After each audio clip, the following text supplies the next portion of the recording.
Welcome, fellow travelers. This is Cosmic Wanderers, a space where we explore the universe within and beyond. Here, we'll navigate the mysteries of existence, uncover ancient wisdom, and dive into stories that spark wonder and connection. I'm Nova, but everyone knows me as No-No. I will be your guide on this journey through the cosmos of thought, imagination, and possibility. All right, let's dive in. Social media, the great digital cosmos where we connect, share, and sometimes lose ourselves.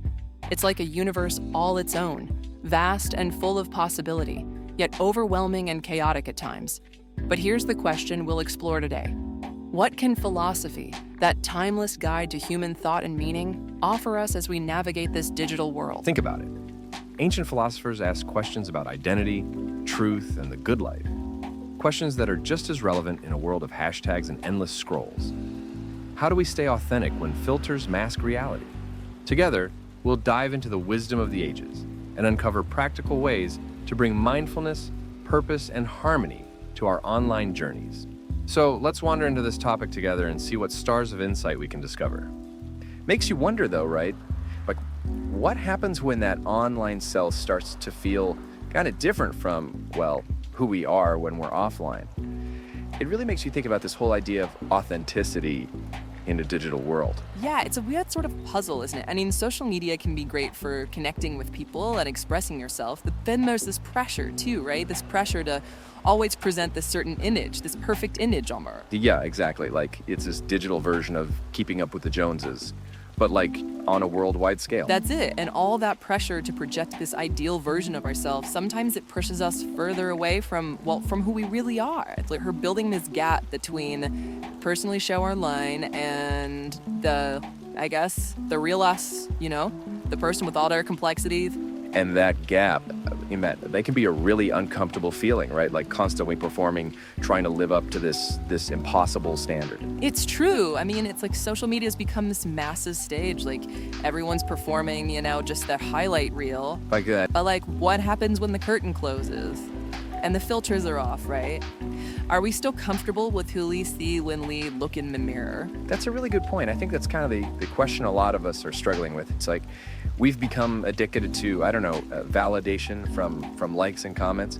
You post a picture, and then you're just instantly hitting refresh, waiting for that little, Dopamine it. Yeah, exactly. Yeah, and and when those likes don't come, or if you see someone else getting more attention, like it can really mess with your self-esteem. You start questioning your worth. You're like, why am I not good enough? Why am I not pretty enough? Why am I not successful enough? Totally.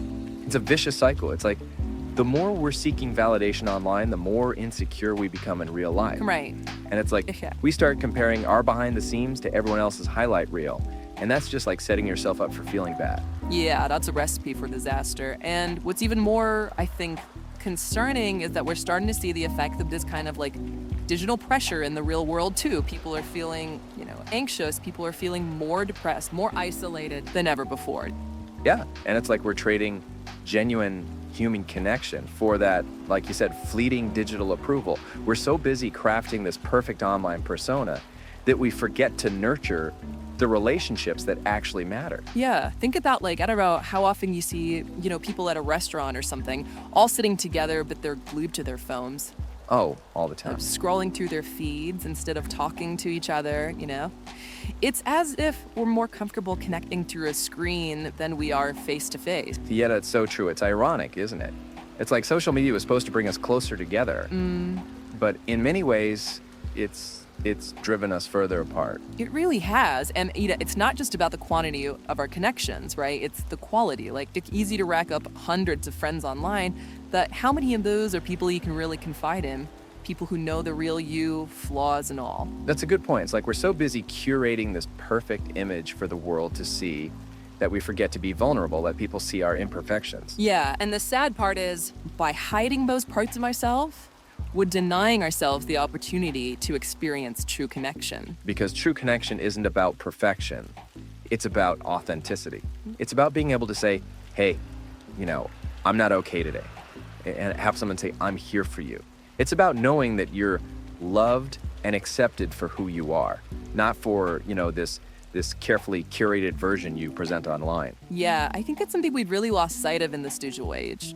We're so focused on projecting this perfect image that we forget that true connection comes from vulnerability and authenticity. We're all so afraid of being judged, of being rejected, that we end up like, I don't know, building these walls around ourselves, Yeah. hiding those parts of ourselves that we think are unacceptable. And in the process, we end up isolating ourselves from the very people who could actually offer us support and understanding. Exactly. It's like we're all wearing these masks, pretending to be something we're not, and it's exhausting. It's so exhausting, and it's preventing us from experiencing, the joy, the fulfillment that comes from just genuine human connection. But how do we break free from this digital facade and start living more authentically? Well, that's the million-dollar question. Right. It's something we're all, still figuring out as we navigate this increasingly complex digital world. Yeah, it's not easy, that's for sure. It's not. But I think the first step is kind of recognizing the problem, Yeah. acknowledging that social media, it has this really powerful influence on our thoughts, our feelings, and our behavior. Absolutely. We have to become more aware of how social media is shaping our perceptions of ourselves in the world around us. And once we have that awareness, we can start to make more conscious choices about how we use social media. Exactly, yeah. It's about taking back control of our digital lives, instead of letting them control us. Yeah, It's about remembering that we are the authors of our own stories, both online and offline. I love that.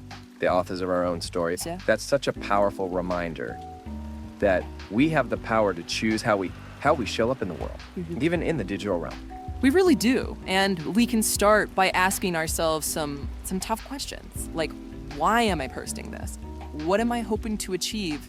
Is this truly reflecting who I am or who I think I should be? And maybe, just maybe, if we start asking those questions, we can start to break free from this digital facade and start living more authentically, both online and offline. It's the journey, that's for sure. It is. So it's a journey worth taking, because at the end of the day, we crave connection, we crave belonging, and acceptance for who we truly are. I couldn't agree more. And sometimes, the bravest thing we could do is take off the mask and let the world see the real us, flaws and all. Yeah, I think you're right. It's like we've forgotten that it's okay to not be okay, Right. All the time. Yeah. We're so busy trying to project this image of perfection that we're afraid to show, like any vulnerability. And I think that fear of vulnerability is what keeps us stuck in this cycle of, seeking that validation online. Because if we never let anyone see our true selves, how can we ever expect to be truly accepted? It's a paradox, isn't it? It is. Like, we crave connection, but we're afraid to be ourselves. So we end up pushing people away with these, carefully constructed facades. It's like we're building these beautiful houses online, but they're empty inside. Yeah. Because we're too afraid to let anyone in. Yeah, and what's even, I think, sadder is that we're teaching younger generations that this is how you live. This is how you connect, this is how you build relationship. It's almost like we're raising a generation of digital performers who are more comfortable interacting through screens than they are in real life. Totally, yeah. And that lack of genuine connection, that inability to be vulnerable and authentic, it has real consequences. We're seeing it in the rising rates of anxiety, depression, and loneliness, especially among young people. Yeah, it's a crisis, really, and it's a crisis that's being fueled by this constant pressure to present the perfect image online. Exactly. And this is where I think philosophy can actually offer some really interesting insights. See, for centuries, philosophers have been wrestling with these basic questions about, identity, authenticity, being human, all of that. So how does philosophy, which often seems so theoretical and abstract, how does it help us understand our very real struggles with, like, being authentic in this digital age? Well, one place where philosophy and psychology really sort of connect is in the exploration of the shadow self. The topic we talked about last week, remember? And as I did, it's often linked to the psychologist Carl Jung. And it basically says we all have the hidden parts of ourselves, the parts we think are unacceptable, undesirable, the parts we try to hide, even from ourselves. So, like, those parts of ourselves we just don't want to admit to, let alone share on social media. That's exactly it. And the interesting thing is, these shadow elements, they actually often show up in how we behave online, even if we don't realize it. Whoa, are you saying that our super carefully curated online persona might actually be revealing more about these shadow selves than we even know? That's exactly what I'm suggesting. It's like all those, perfectly posed pictures, the filters we use, they might actually be masking some deeper insecurities or needs that aren't being met. Wow, that's a really interesting idea. Yeah. But how do we even start to see these shadow elements in how we're acting online?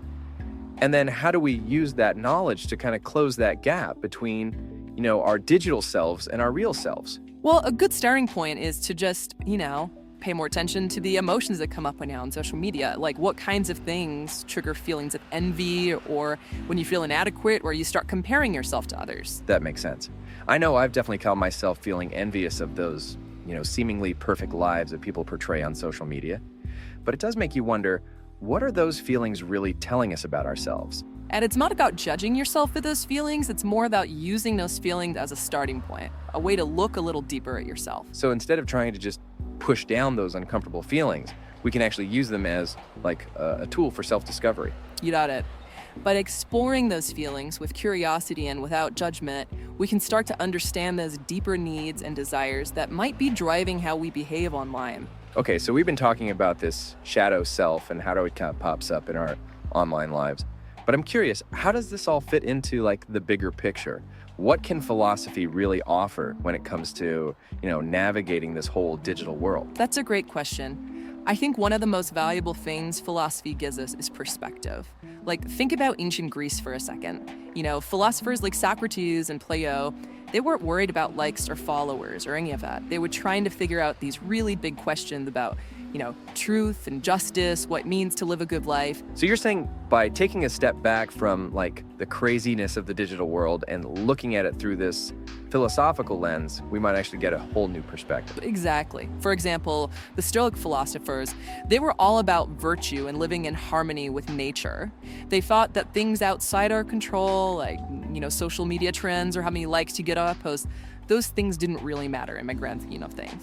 So instead of getting caught up in, trying to get validation from the digital world, we should focus on what we can control, like our own thoughts and actions, how we react to things. And that idea, focusing on what's in your control, that's so relevant today, especially with how connected we are all the time, that can really help you deal with all that information overload, all those opinions flying around, all the pressure, and just approach it all with more about intention and a clear head. It sounds like Stoicism can almost give you like this mental framework for navigating the online world in a way that's more, resilient, and maybe even helps you find some peace of mind. It really can. And there's another school of thought that can be super helpful here too, Buddhism.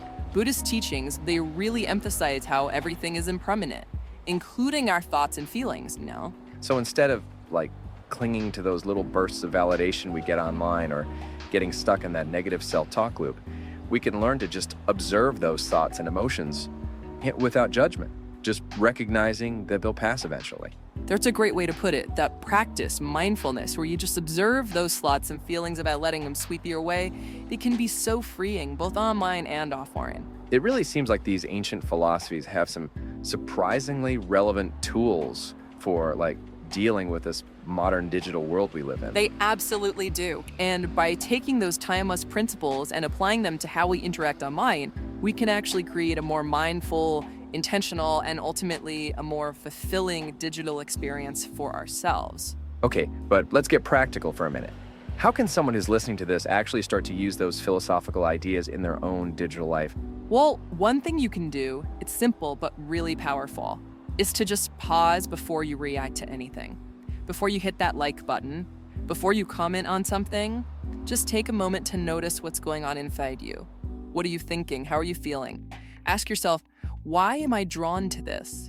What need is this fulfilling for me?